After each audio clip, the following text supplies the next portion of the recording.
Hey guys, welcome back to another Cultured Boys discussion. I'm Pepe and I'm joined by Nathan. And today we're doing a little bit of a mix of subjects today. It's kind of like a first for me. It's also an anime review Yes. and that kind of thing. But today we are discussing the anime Undead Unluck. A Yay! So previous listeners may note that Nathan has been a fan of Undead Unluck for quite a yes. while now. I have I'm not up to date at the moment, but I had Yeah. read it since it first got published. Yeah, So in yes. 2020, right? Yes, 2020. So I'm very familiar with Undead Unluck. Um Behind the scenes, we struggled to figure out what to put this under because we realized this could have been like four of our different original series ideas. So we're like, oh crap. So we just kind of just left it as let's just watch Undead Unluck and see where this falls into, basically. But yes, I have never read or watched the anime. The only thing that I kind of knew about it was Andy, the main character's powers, from when we did a Cultured Boys Fight Club. Yes, of Yeah, course, of yeah, course. that's the way I kind of know Undead Unluck. Other than that, I kind of had no idea what I was getting into. Oh, honestly, yeah, you wouldn't. Yeah. Before we jump into all that, though, Nathan, do you want to give a quick rundown of what Undead Unluck actually is? Yeah, sure. So, Undead Unluck, created by Yoshifumi Tezuka, published January 20th, 2020, currently ongoing. Anime was animated by David Productions. Jojo! Exactly. There you go. There you go. JoJo fans, eat your heart out. The story follows an 18-year-old girl named Fuko Izumo, who has been living in seclusion for 10 years since an incident that left more than 200 people dead, including her parents when she was 8 years old. Following the completion of her favorite long running girls manga series, Fuko decides to commit suicide. She is tormented by the fact that she cannot be touched by anyone due to her unluck ability, which brings bad luck to anyone she comes into contact with in the flesh. She meets an undead man who has amazing regenerative abilities and who desires to die the best death possible, disliking his immortal life for the sake of convenience. Fuko names him Andy because he is undead and they begin to work together. However, they soon see themselves chased by the Union, a mysterious organization. I got that from the Undead Unluck fandom wiki page. Nice. Thank you, Nathan. That was a very detailed description of how Undead Unluck starts. So, yes, I don't know how many episodes of this you watched, Nathan. I watched two of them. I watched the first episode. Yeah, but you know the whole series anyway, Yeah, so I think you like for you, it's like I'm kind of like I'm a very familiar with the franchise. At least it's been a while since I've obviously seen the beginning stuff, but like mhm. it all came rushing back once I started watching episode Yeah. 1. Um the main question is though, what did you think? Uh, it's one of those ones where, I can definitely see the appeal in it. It's funny, it's got, like, some, like, cool action. I kinda like the concept of all the different abilities that come through in this series. Yep. It's a tough one because I feel like weirdly enough, if I read this as a manga, I don't know how quickly I'd get into it, which is a really weird thing, like, I can see that. like when we did our what was it, reviewing all the mangas of Yeah. 2023. Like, we read the 1 chapters, didn't we, Yeah, of, yeah, like, a yeah. bunch of things. And, like, this is one of them where I reckon if I read the first chapter of it, I don't know how much I'd be wanting to carry on with it. I think it's a very cool like, that's one thing with it, but, like, seeing it there, it's a cool concept, and it's a really, like, fun idea. It's very unique. But then manga-wise, I don't know how like, "Oh, I wanna carry this on," but the thing is with anime, right, is that I've watched the 2 episodes, and I'm very much inclined to keep watching more as well. Mhm. Um, I think the characters are quite fun. I think the concept of the relationship, between, Fuko Izumo and, Andy, Yeah. I think, like, it's one of those ones where I'm like, I don't know how I feel about this, I like, will kind of say partnership." it Yeah. starts off very strange and dubious. Yeah. It does grow as the series, Yeah. like, obviously, through spending so much time together, or they will do, that sort of, like, weird energy from the start is gone. Okay, yeah. So, like, it's one of those where I don't remember it being that weird at the start, but Mhm. honestly, after watching the first episode, I did have flashbacks to reading it and being like, "No, that is exactly how it went." So, I fully understand that. The way it Yeah. starts, the way their partnership begins is awkward, to say the Yeah, least. it does feel I think there's something like I can see why they make a good partnership and, like, Yeah. obviously the characters do work well together. It's like that classic, like, "Ah, here's this, like, freaking crazy ass guy and then this kinda slightly more reserved girl." And, like, it's like, "Okay, cool, I can see this," but it's just the whole, like, thing there's just something off about it for me right now. But you're right, though, it probably will get, like you said, like, iron out a bit more as the series Well, I goes mean, on. also, like, you have to remember that, like, Andy is undead, so he will be weird because 'cause he's been alive Yeah. for fucking ever. Yeah. It's something Like, about, like yeah, I get there's the whole thing, like, the fact that he's, like, completely naked throughout the whole thing as well is just well, like he lost his trousers. yeah, right, I mean, yeah, he loses them quite a bit, and understandably, like, that's how his power works at the end of the day. He isn't gonna keep clothes on if his fucking Well, I if mean, like, it's it's not a spoiler because it's in the first episode, and you'll see it yeah, happen, right? yeah, But he touches Fuko, he gets some unluck, he gets hit by a yeah, train, and then that's when you yeah. get to see him undead. He had some trousers on before that, but he did also get hit by a train, so the train probably took the trousers. Or they're on the tracks. I mean, that's the one thing. So, like, obviously, he's regrowing from the head onwards, so he's never gonna get close. It's not like, like it just reminds you of that thing where, like, oh, the Hulk like expands, but for Yeah. some reason his It's true. trousers still stay on. It's like that kind of thing. And I completely understand the concepts of why it's happening.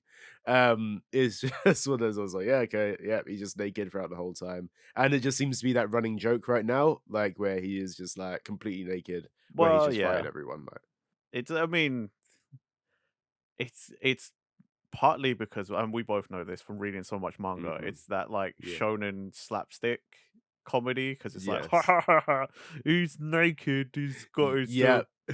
tackle out, and then Tackle, I, yeah, but it yeah, also does play into the character because again, he's been alive for fucking ever. So by this point, he's yeah, probably like, I don't give a shit. Yeah, you can look at my junk. I don't care. It's yeah. just body parts that I can regrow all the time. Yeah, that's it. That is the thing. Like so in the manga, is it always just that freaking square as well, or what? Like, because like I was thinking this when I was watching it. I was like, how did they actually I address can't this? And remember, but I don't actually remember seeing a censor thing. I think in the manga they just drew the panels more so it's like creative censorship. It's oh, always like okay, yeah, behind yeah, something or like yeah. slightly blocked from vision kind of thing. Okay, I think yeah, with yeah, the anime because it's moving, they had to come up with something because obviously you can't just have a still of Andy mostly naked and then like Fuko's head blocking most of the screen most of the time, the whole thing. like It doesn't work out, does it? Yeah, that's so true. so, like, I thought it was actually quite funny, the censor that they did because it does still, like, make it look like he's got some weird, like, Yeah. fundoshi or, like, loincloth or something, Yeah, yeah. I thought that at first. I was like, have they just done that? And then it's like, no, he's literally but, just like the censorship thing yeah, again. I'm pretty sure in the manga, it's all just, It's like, just creative. creative, like, censorship. So, like, as an Undead Unluck fan, Yes. did you ever think that this series would get an anime? I did. I think it was once it got into I think the 2nd story arc? Okay, yeah. That's when like, because with a manga, it gets to a certain point and you're like, "Right, this thing is staying around, so chances are it will get an anime at some point." And, like, I think by that point, like, I'd probably been reading it about a year, and I'm like, "Oh, yeah, this thing's coming out weekly." It's, like, not like, it dipped in the rankings a couple of times, but I'm like, "It's Yeah. still around," and like I said, it's ongoing, so I was like, at some point, I figured it would get an anime. Yeah. I wasn't expecting David Productions, though. Yeah, I that I is one thing, like, it's a very clean animation, it's a Yeah. very, like Well, because David yeah. in it, so Yeah. like you look at JoJo, like, and even like what David Productions also did the Monster Hunter Stories anime, and Oh, that also really? was Okay. really clean. So like, you know, Can we talk about how weird it is that this is exclusively on Disney Plus as well? oh, don't get me started on Disney Plus. Yeah. Fuck's sake! Look, I feel like this is every time we do something, I feel like Yeah. it's like I get my own little segment where I rant about first world problems. Yeah. Fuck me, man. I had to watch it on my phone because, well, I watched some of it on my phone and then some on browser. My smart TV app just goes into an infinite loop whenever I try and watch anything on Disney Plus nowadays. If it's not directly Disney Plus, if it's Star, which is part of the catalog, Oh, right. it Yeah. just infinite loops. So it kicks me back into the main Really? menu or just shuts down the app completely and then I have Yeah. to open it again. So that's why I only watched one episode because I basically watched it last night before I went to bed because I was just like, right, I'm fucking done with this now. I've been trying all week, like fuck this shit. But again, I realize this is constantly me just complaining about first world problems. Considering you're very much sat at your computer desk a lot of the day as well, you could have easily, like, as you said, open up the browser and then watch it like Yeah, that. I I guess. could have, but you know when you're like, I have a smart TV, I have the app, it should just work. I pay for the service. Yeah, I mean, no, I don't disagree with you whatsoever. Like, if there's a service there, why is it not working? And It's just a thing. yeah, It should the be there. worst thing is I'm also like, "Oh, maybe it's got an app update or something," you know, who knows? Hmm. No, Yeah. nothing. No app update, no nothing. It just fucking doesn't wanna work. It's just a piece of Yeah. shit. I'm gonna clarify at this point in time as well that my issue with it being on Disney Plus isn't the same reason as Nathan's.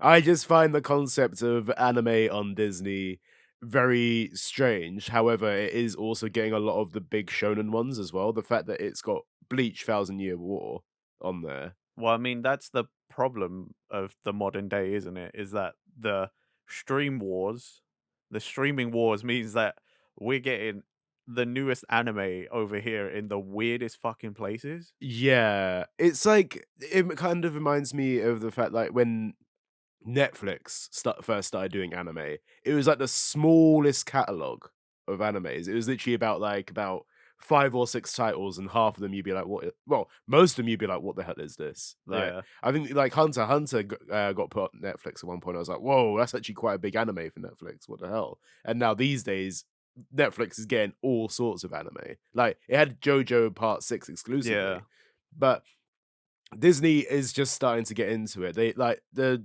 few titles that I know that are quite big are Bleach, Tokyo Revengers, and obviously now Undead Unluck as Yeah. well. There's a couple others there as well, which I'm not too familiar with, but they're I mean, there. to be fair, like competition is always good for the consumer because, like, otherwise Yeah. we're all screwed, really. Like, if it was just Crunchyroll, right? I'm Mm, not saying Crunchyroll isn't a decent service, but like, if you only have that one place, mm, it means that at some yeah. point they'll realize and they could just do whatever shitty thing they wanted, and we have no choice but to accept it. But if there's competition, it holds Yeah. people like it holds companies a little more accountable because then you're like, well, I'll just go over there because they're not Well, I trying to mean, dick me over. this is the one thing as well. Like, this comes after the very recent news that Funimation and Crunchyroll are merging as well. Well, we knew this was coming when Sony ended up buying them, so like Yeah. it's gonna happen eventually. I think it's shitty for the people who own stuff from Funimation though, because they're losing that library. Yeah, I get well, I don't know if those libraries are being merged at all, whether, like, because I know that, like, Funimation will have, like, a massive So what I've heard is like the like purchases, yeah. Oh, okay, your yeah. actual like digital downloads, people are losing those. Like the library is merging into Crunchyroll, but like the people who downloaded and bought stuff from Funimation with the promise that Funimation is always going to have it. But now that Sony is doing that, like you're losing access to your digital purchases that you are forever going to have, quote Yeah, unquote. okay, that is shitty, okay, fair enough. Like I didn't realize that at all, yeah. apparently the only way you're keeping it or have access to it is if you had the Blu-ray or like the DVD or whatever and you ripped it and it was like I think you could go on Funimation and be like, "Oh, I own this," or something, or there was a code or some crap, Oh, but it's okay. basically linked to a physical disc. But then at the same time, I'm like, "But you have the physical disc, Y so." Why would you like, I guess the only benefit is like, "Oh, yeah, I could watch my favorite anime on the go," but Funimation probably has that on thing anyway, so But yeah, so yeah. that's my understanding of the whole situation. Um, Mhm. I didn't really look Yeah. into it because I don't use Funimation, so. Yeah, again, yeah, this is for Crunchyroll fans, this is like, "Oh, cool." Well, I mean, the coolest thing I saw was, because of the merger, they were they're like, "Dragon Ball is coming to Crunchyroll," and I was like, "Oh, Yeah. cool." That was it. See, I found out about the Dragon Ball stuff before I knew about the merger, so I was like, "Oh, cool." And then I was like, "Oh, this is merging now." I didn't Yeah. realize that. No, I same. only I found saw out. it, like, the advert for it or whatever, like, "Dragon Ball's coming to Yeah. Crunchyroll." I was like, "Oh, sick." Yeah. And then all this stuff happened. I was like, This is why it "Oh, makes sense, okay, yeah. yeah. But Whoopsie." this is the one thing as well, so, like, we're solely getting, like, obviously Crunchyroll, massive anime library. If you're an anime fan, more often than not, you're probably using Crunchyroll or, Yeah, like, I mean, that's where yeah, most of the stuff is, yeah. but, like. Like, as a Netflix or Disney Plus subscriber, you're not going on there for the anime. You're there because you have a Netflix subscription or you have a Disney subscription. The anime there is just really a bonus for you, in my opinion. Like, it's like, oh, it's like out of the wider scheme of things, it's there. But like, this is one thing I was trying to get at though. It's just very the whole Disney Plus anime thing is just so strange to me. It just like it never occurred to me like this thing that launched in was it 2020 2019. Something like that. This service like it's just like ah yes all Disney films now it's like hey here's some anime too and it's like wow okay Well, but they gotta yeah give you a reason to come back to the app that don't work. for you anyway. Yeah, for me anyway. Um, I don't know. I still think it's cool that Undead Unluck is even, like, able to be streamed despite whatever. Like, Undead Unluck, I found, personally, whilst it's been out and whilst I've been a fan, Undead Unluck seems to be a really hard one for me to recommend to anyone. Because I've told you about it several times, and you've always been like the same as everyone else. I'm not chatting any crap because I do the same thing, but it's always like, yeah, it's on the list. I'll get around to it eventually. Normally, there's like series that I'll be like, "Oh yeah, you gotta check this out," and then people go and check it out, and then I can talk to people about it, and it's like, "Oh, it's all great." Hmm. This one has been one that is just like everybody always is like, "Yeah, I'm not gonna read that," or like, "Yeah, I'll get around to it," and I've just never had anyone to talk to about it. So I'm just kind of glad now that like with the anime, people will either already get into it or already into it, but you know what I mean? Like it's just spreading the word because it's actually a really good series and it gets really good. Okay, I'm definitely I'm gonna keep watching it for sure. Um, but in terms of what you were saying there, I feel like Undead Unluck feels like it's one of those anime, like series anyway, that has been in Jump literally for 3 years now, Yeah, no, 4 years now. And it is always been slightly under the radar. You know what I mean? It's like yeah. this is like a big Jump series. It's still continuing on. It's 4 years into serialization. That's mad. But you hear more about things like Mashal, which definitely came out a lot later Yeah, than Undead Unluck.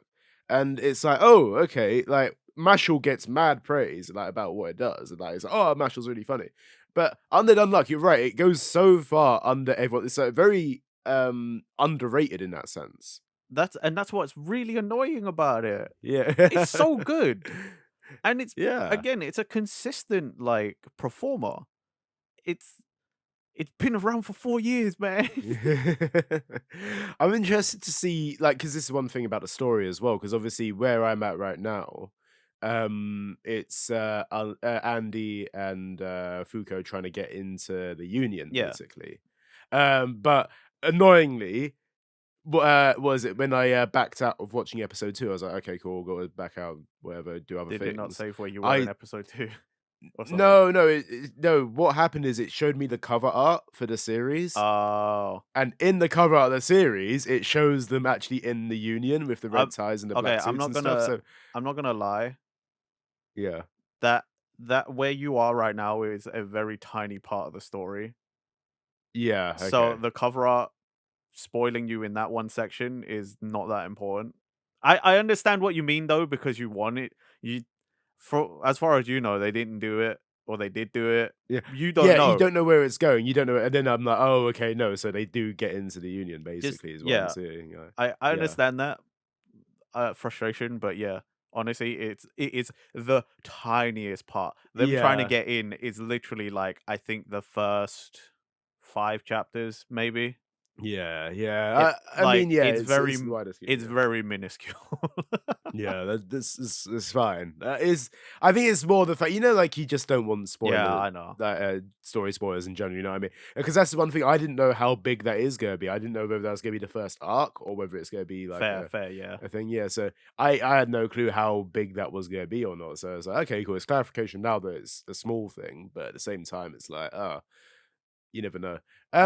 All in all, though, I actually would recommend watching this for anyone. Because I watched a dub as well. Yeah, same. It's just the default. I couldn't be. I'm not gonna lie. After all the fucking rigmarole I've been through, I just couldn't be bothered to change the settings. I was like, fine, whatever. Yeah, just play me my damn anime, It's a you good dub as bastard. well, to be fair. Yeah, no, It's a it's good pretty dub. good. Yeah. Uh the voice actors for Fuko and Andy, I thought did a pretty decent job. Yeah. Jackie Lastra and Ben Balmaceda.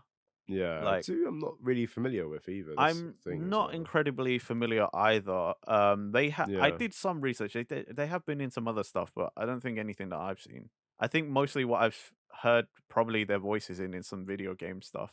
Is it? Yeah. Yeah, Okay, fair. Yeah, I'll check them out. like I think they've both been in like Grand Blue. And there's like a new Grand Blue game come out recently, so I've been watching Yeah. people stream that a little bit. So I've probably heard the voices in there. Um, Okay, fair. I think Jackie Lastra, I remember seeing on her IMDb she was in Demon Slayer as Kyo, Oh, really? and Ben Balmaceda has been in some stuff. I can't remember what he's been in though. There was something. There was definitely something that I was like, oh, I know that. Like, oh, well, no way. But yeah, I can't. I mean, yeah, he's done like a few Either way, things. they did a pretty good job. It's No, absolutely, yeah. it's funny because it's the same thing you said in a previous episode, but as someone who read the manga, I imagined voices, and this isn't how I imagined the voices, so it was kind of jarring at first, but I was like, okay, cool. Like I got over it because I was like, yeah, these still fit, but I was like, Yeah. Andy's voice is a bit deeper than I would have imagined, and I was like, Foucault is a little more like whiny than I would have imagined, but like, Yeah. I'm curious, like, because I feel like I just get the feeling as well that the, Japanese dub of it probably I can already imagine how Andy sounds in it, you know what I mean? He's yeah, like he's got that character about him, you know that he's gonna be like, "Wah!" or something like that. He's yeah, gonna I be was doing gonna like say, some I'd kind of imagine he sounds like similar to someone from a Yakuza game. It's yeah, like, he's gonna proper sound delinquent, like yeah, Yakuza kind of vibes. oi, You oi, know that he's good. Yeah. Like, "Damn it!" yeah, exactly, yeah, exactly. Bakuyaro, like something like Like, that, yeah. for sure. Yeah, I mean, I'd imagine that the sub voices aren't too far removed from what we're hearing already. Nah, I agree, yeah. The way it I feel like the way it's done with, like, subbing and dubbing nowadays is, like, they do tend to use the not that they didn't before, but, like, they use the Japanese dub as, like, a reference way more now Mm, than they used to. So I feel like sometimes that might also influence sort of how they cast voices. Not saying it absolutely, yeah. definitely does and, like, I have any inside knowledge or anything, but I just feel like sometimes it's like, we want someone who might sound a little closer to this. No, I agree. Like it probably is like a bit more like the way that like dubbing has improved over the years Yeah, is like, oh, okay, you can understand how they'll choose these voices now. But yeah, as I said before, though, I'd highly recommend anyone to watch Undead Unluck. Like Nathan probably has been telling people for years I about actually this. have been telling people for ages about this. So I did want to mention one more thing though before we left is the ending song is actually really good. See, it cut off for me. So wait, hold on. The ending song. So in episode 1, that's the opening. Is it? That's the over the opening. Oh, yeah, okay, yeah. so that song is sick. Like, it's I pretty need to good. actually listen to it some more. The band sounded really familiar. I don't know what they've done or who it is, but, I like, don't know. I think I it's noted down the wrong song because it was played at the end of the episode, so I typed in ending 1, but now you're telling me okay, that yeah. it's the intro, so I'm like, "Oh, I think I don't have the right song." Poor research. So it's that thing that animes do where they like in the first episode they always play like the opening as the last thing basically. I mean, like, because we watch on streaming stuff, normally I'd be like you and be like, "Oh, I didn't actually get to hear it because it cut off because it's like, oh, playing the next episode." So the song is called One and the artist Oh, is okay. Queen Bee. Either way, that song was pretty good. I think on browser they don't have the autoplay thing, so actually, what I listened like all the way to the end. I was like, "Yo, this is a pretty good song." It started off like kind of like iffy for me. I was like, I don't know if I like this," but once it picked up, I was like, "Yo, I need to find out what this is. I kind of have to add this to the playlist." It kind of gave me like the vibe like of like a band that doesn't usually do anime intros. Like they just kind of make your own music and it's like, oh okay, let's just dabble in this for a little bit or like Yeah, for sure. whatever. But it literally like once it got into it, I was Yeah. like, "Yo, this is our kind of vibe." I'm sure it will be one of those things that goes on the playlist that we've made, the Cultured Boys playlist, and it'll probably be there. And it's one I know for sure that the more I watch this anime, the more it's just gonna be like stuck in my head and all that kind of thing. So, but yeah, despite what I was saying about, oh, I probably wouldn't carry on with the manga if it was like one thing, like the anime. I'm definitely gonna continue watching this 100% because I'm it's glad. a fun series. Like, I'm glad. yeah, I actually really am glad that you finally getting into it because yeah. it is like previously said, it's actually really underrated. I feel like a lot Mm, of people, obviously, a lot of people know it because it's been around for 4 years. I feel like a lot of people also don't know about it, and it's quite a shame because, like I said, it does get really, really good. mm, Like the longer it's going, like I do want to catch up. I just am in a burnout phase with manga right now. Um, but like at least where I am in the story, it's super, super interesting. I won't say anything, mhm. no spoilers from me, but it just yeah, it's a really good series, and every time it goes into a new story arc, it does up the ante in a way that you just sort of didn't expect. Mm. So I like I would highly encourage people to keep up with this franchise. Like it's just good. It's yeah. really good. It's written quite well as well. Like I actually do really enjoy the writing of this series as well. So yeah, Yeah, nice one.